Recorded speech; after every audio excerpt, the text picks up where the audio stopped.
Welcome back to Realty Funnels Podcast. I'm Kevin Cahill, and with me today is Jim Whitesides, who has an enormously interesting way in which he is able to help real estate agents and real estate buyers and sellers with all sorts of financing and tax avoidance and tax deferral strategies. And I'm excited to jump into that today. Jim, welcome. Thank you very much, Kevin. I'm glad to join you, and I'm grateful to have the chance to be here.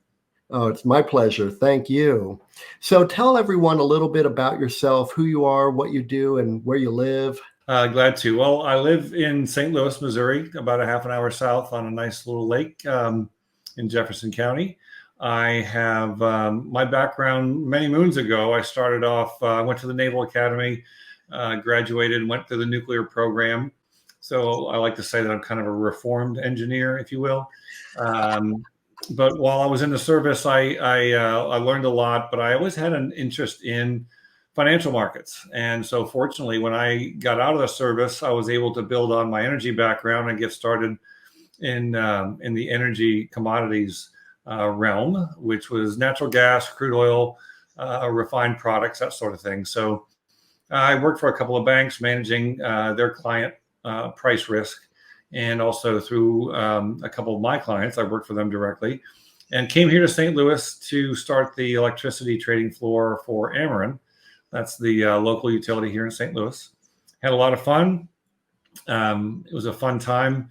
The energy markets we're in a lot of transition through the 90s and early parts of this century. And then after the turn of the century, when there were certain things that occurred, the Enron kind of meltdown and certain energy problems in Texas and California caused some changes to be made in the way that the energy markets were structured. So my career took a turn. And so I needed to find a new home for my time and my career with three little ones at home. And it was recommended to me that I try my interest level in the self-storage market. And so that's what I did. And I started very humbly with one facility. It grew over time to a number of storage facilities here, boat and RV storage and conventional storage here in the St. Louis area. I was a past president of the Missouri Association. I was on the Illinois board, the national board.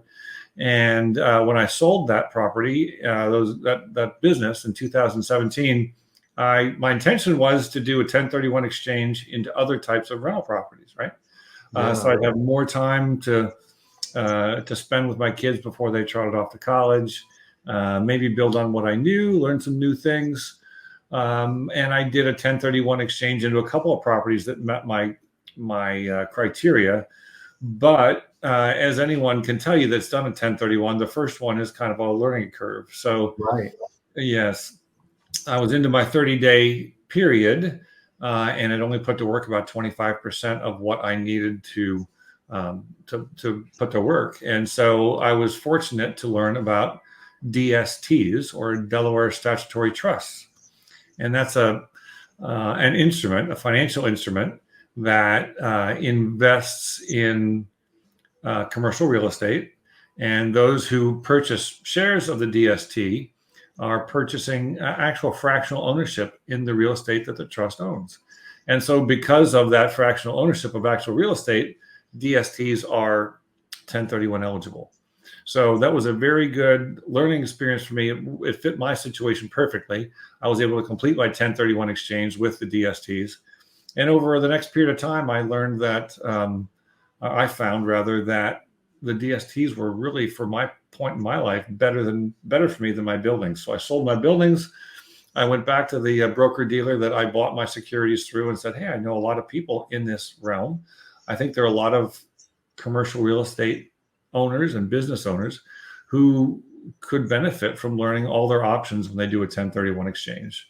And so that's what I do now. In addition to being a commercial realtor, a commercial broker, I am a licensed securities broker as well.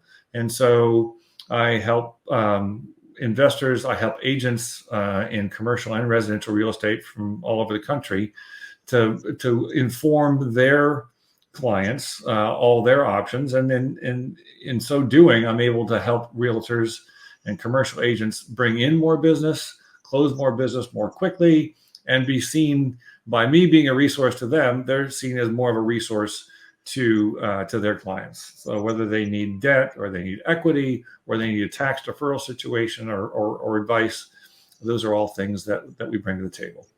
That's really fascinating. So you had this nuclear submarine history, which you then parlayed into the energy financial markets. And then from the energy financial markets, you found this niche of the commercial real estate space, which is the storage buildings. Mm-hmm. And then you got really involved with the storage buildings, really understood that industry inside and out, and got really actively involved with that. And then as a natural progression through the commercial ownership process, you were looking for an exit strategy that was really a tax beneficial approach rather than having to pay Uncle Sam a big, huge chunk of any capital gain that you enjoyed. Well put. Yes, very well put.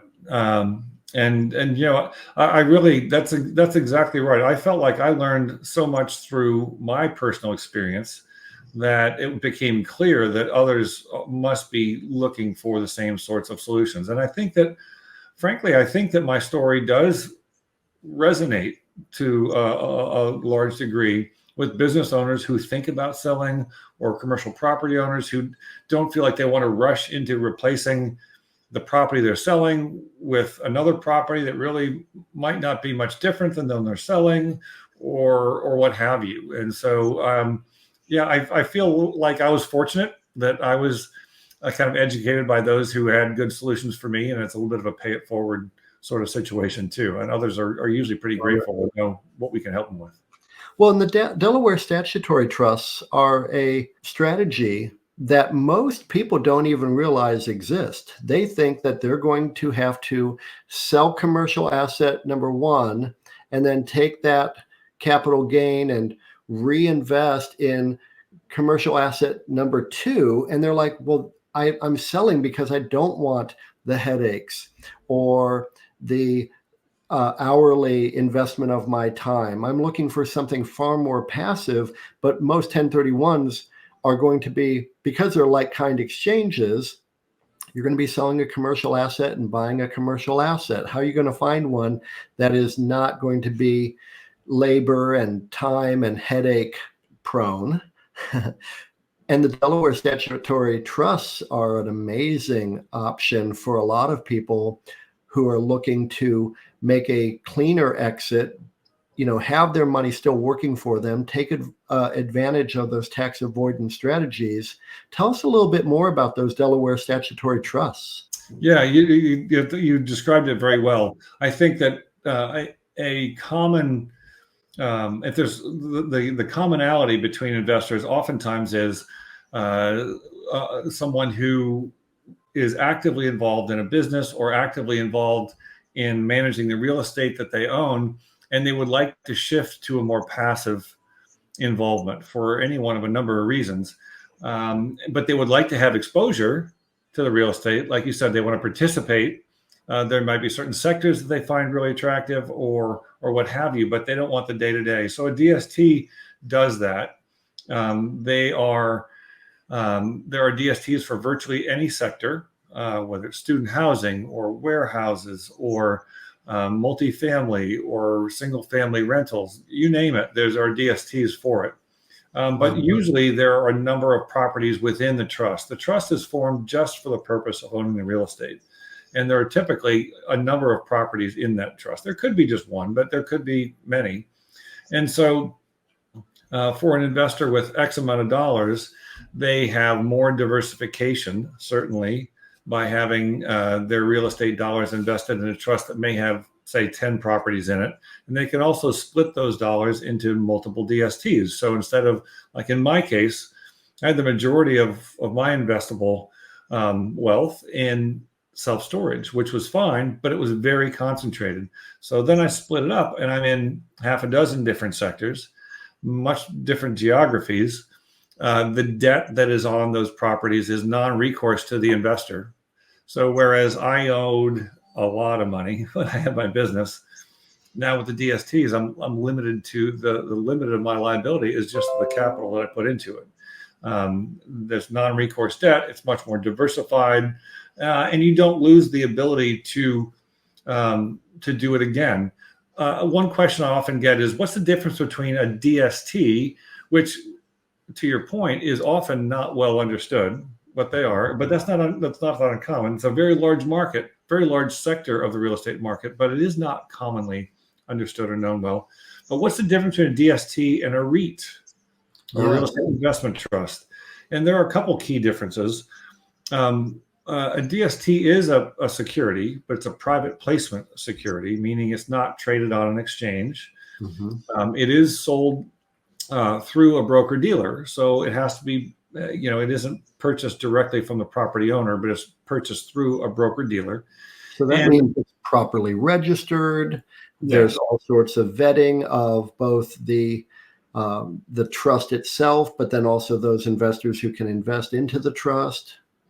Exactly correct. And you're exactly right. That's the whole reason why they have to be sold through a broker dealer, so that regulators can be assured that there are proper disclosures, that there is a track record, that the proper filings are made. And so while it's not an exchange traded item, it is probably more vetted than than a public company, because the SEC really bends over backwards to make sure that investors are fully informed and they're well represented, and someone is looking out for their best interests. So, so the difference between a REIT and a DST is formed to own real estate, certain parcels of real estate.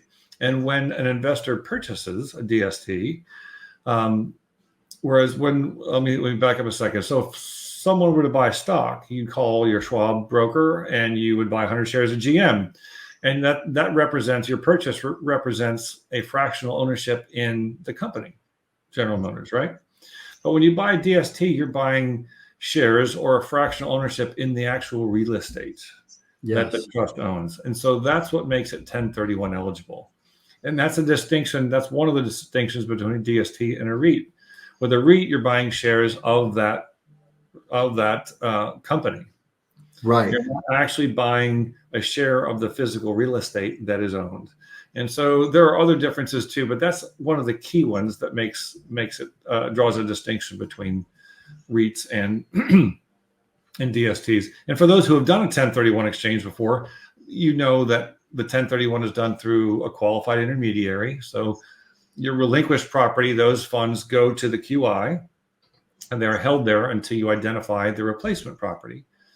It's the same way with a DST, except you don't identify a property, you have identified the DST as your replacement. And so practically speaking, the exchange works exactly the same way. It's just that instead of the replacement being, a Walgreens at the corner of Main and whatever, it's XYZ DST that is your replacement property. And from a real estate broker point of view, and you're a commercial broker, and I've done some commercial deals, though I've spent most of my career as a residential transaction agent, you don't have to deal with the headache of inspecting a property, checking it for environmental compliance. You don't need to worry about the electrical. You don't need to worry about transferring utilities. You don't need to worry about deposits from tenants. All you're doing is identifying a DST. And so that process of the 1031 exchange is both faster and less expensive, I would imagine. I mean, you're just not incurring any of those expenses. You're exactly right. You couldn't be more right. When you're looking to replace the property you sold, you have to look for properties. You have to go through the due diligence process. You may make offers. They may be accepted. They may not. You have to change over the utilities. You have to decide if you're going to be managing that property or a third party. You have to put the debt in place. All those things take time and money. And you're right. With a DST, you select the DST. The properties have been purchased. The debt is in place. the management companies, is all in place. Everything about all the due diligence has been done. The SEC due diligence has been done. The broker dealer due diligence has been done. So none of that is a requirement, and so the investor really can gain a lot of comfort in that. And in a lot of ways, not only is it cheaper, but it could be argued that it's a little less risky too, because let's face it, putting one's money in one property versus putting one's property in a DST that may have 10 or 20, one is much more diversified, may even have access to the types of properties that you and I would not have access to individually. Yeah, imagine that you could own through a DST a fractional ownership in a massive office building. You and I might not ever have the capital to buy the entire office building ourselves, or even get the financing to buy and control that office building and then enjoy all the benefits of an office building, or of a medical campus, or of a storage facility, or of massive student housing options. And yet through the DST, you really could. So then the seller of that asset needs to find a broker dealer like you in order to then go through the process of understanding their options, what type of DSTs are currently available. They're not always all taking money. So some of them are, I guess, what you might say, subscribed. And so you're looking for a DST that is open for new investors, and a broker dealer like you is able to help that type of seller or that real estate agent who is helping a seller of a commercial property with a 1031 intent. That's true. The value we add is to help of those issuers that are offering DSTs. We can help you evaluate the track record. There may be some aspect of the strategy of that DST that resonates with an investor or may not.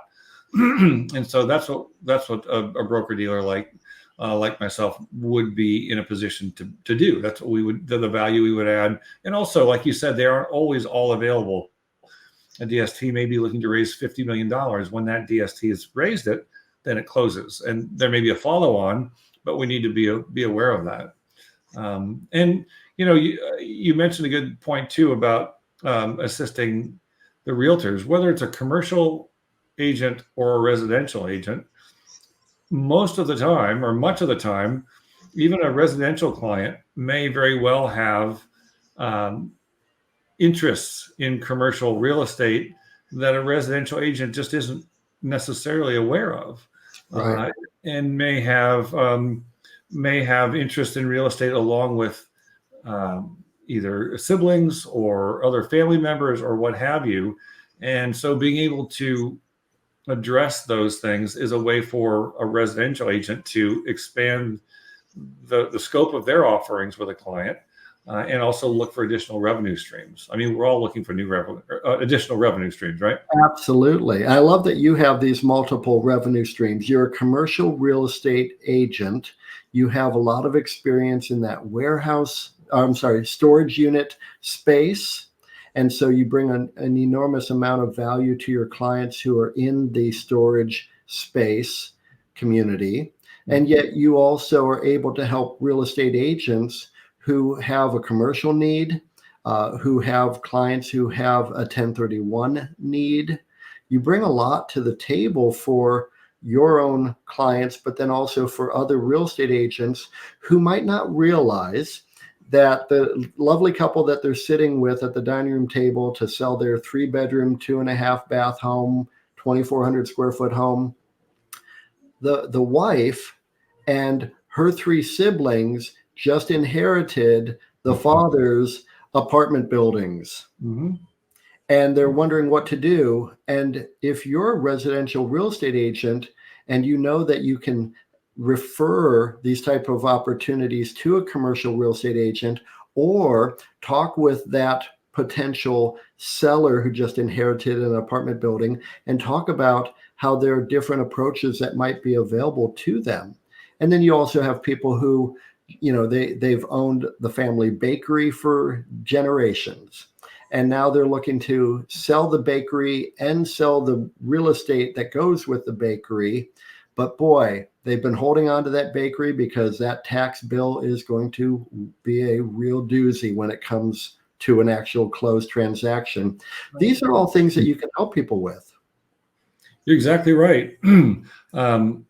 There are strategy. The example you offered is a good one, where the person you're talking to who's selling a house, they may be one of three siblings who inherited a property, and now they collectively have to make a decision. Or if structured properly, maybe they can make their share of the decision separately. But those are things we can help talk them through to make sure that if they want to make their tax deferral decisions together, great.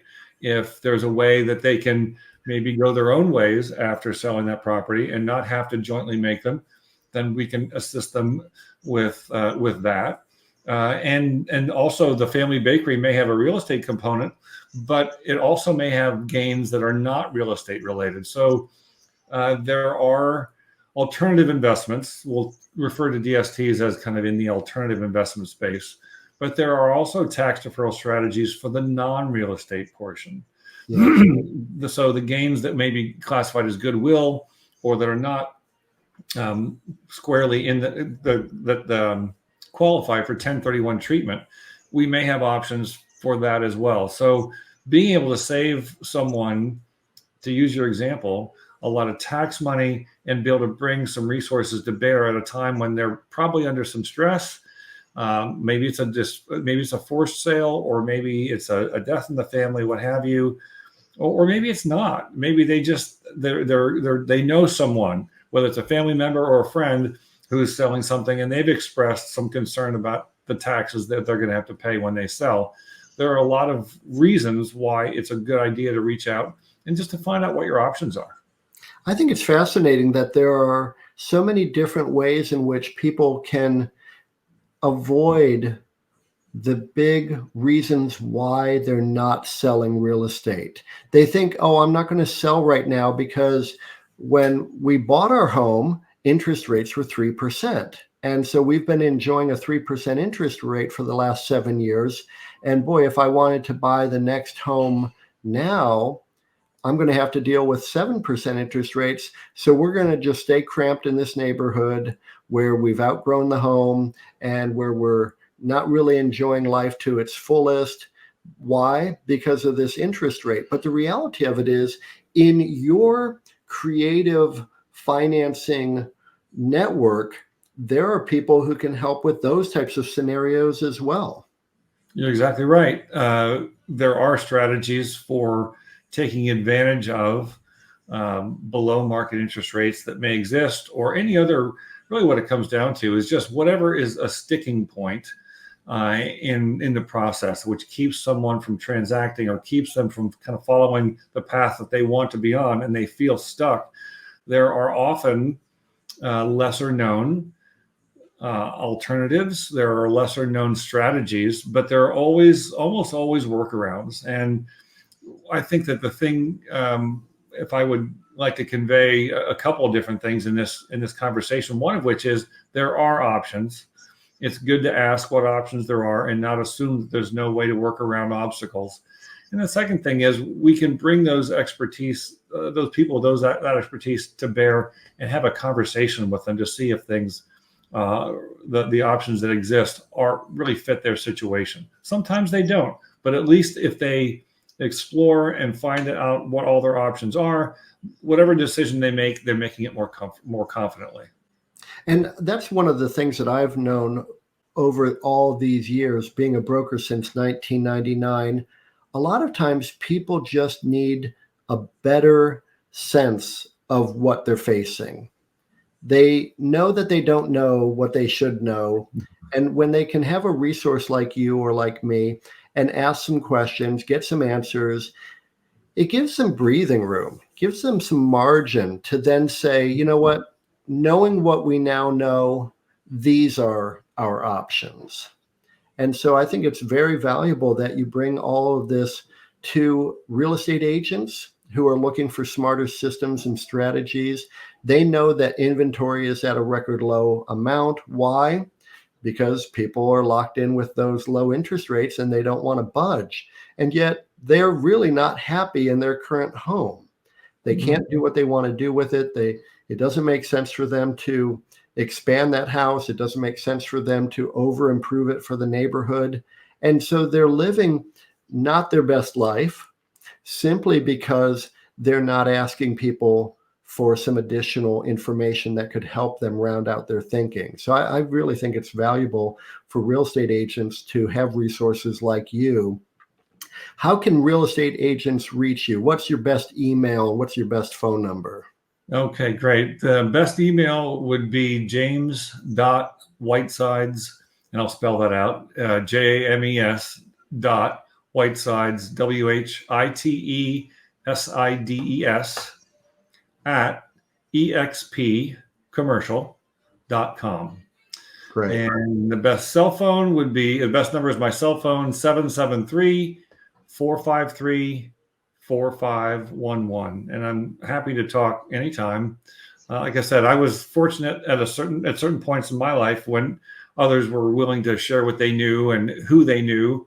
And I feel like that's one of the values we have is anytime I can be reached, I'm glad to help any way I can. I always just want to be an additional resource. Let me be just another opinion that you can listen to, another tool in your toolbox. So I'm always happy to be a resource. I think it's really generous that you're happy to be a resource to fellow real estate agents and to home sellers, home buyers, commercial investors, people who have those questions about how do we make this next step the most tax advantaged approach to the transition that we're trying to make. Right. And you said that, and it's true. You are very generous with your time, Kevin. I'll give you a plug. You're very generous with your time and what you know, and you're a good example, for all of us who are sincerely, you're sincerely interested in helping people, and it comes across. So I'll give you that unsolicited plug from me. Well, thank you, Jim. I appreciate it. It's just a pleasure to know you. Now, if people want to learn more about you, who you are, you and I met through LinkedIn. So maybe that would be a good way for people to connect with you as well. Absolutely. Absolutely. So LinkedIn.com/in/Jim Whitesides is where I can be reached. LinkedIn.com/in/Jim Whitesides, or just search for Jim Whitesides. And it's really great. I'm so excited that this is a new series of opportunities for commercial people. Commercial real estate agents across the country can reach out to you. Commercial agents can pick your brain when it comes to their clients and their particular scenarios and what they're trying to accomplish. Because really, with your network, with your reach and entire scope of knowledge, you're able to help people all over the country, not just St. Louis by any stretch. You're able to help them from coast to coast. Right. And to that, I would add that someone who thinks that they might benefit from learning more about this, you don't have to know a lot about it. All you really have to know is or recognize is if someone has a commercial real estate need that might relate to taxes or 1031 exchanges, or maybe they need to raise equity or debt, or they have a strategy that they're hoping to find with regard to their residential home, we would welcome a call regarding, so we can help with all of the above. I think it's important. I'm so glad, so thankful that you're able to join us today on the Realty Funnels podcast. I think this has been really eye-opening for a lot of our listeners because they're just learning about these options that they used to previously think were just the 1031, but now they've got the Delaware Statutory Trust. They've got creative financial options that are available to them as well. So I'm very glad that we're able to share this information with all these listeners and viewers today. Jim, thank you so much for being with me today. Thank you, Kevin. My pleasure.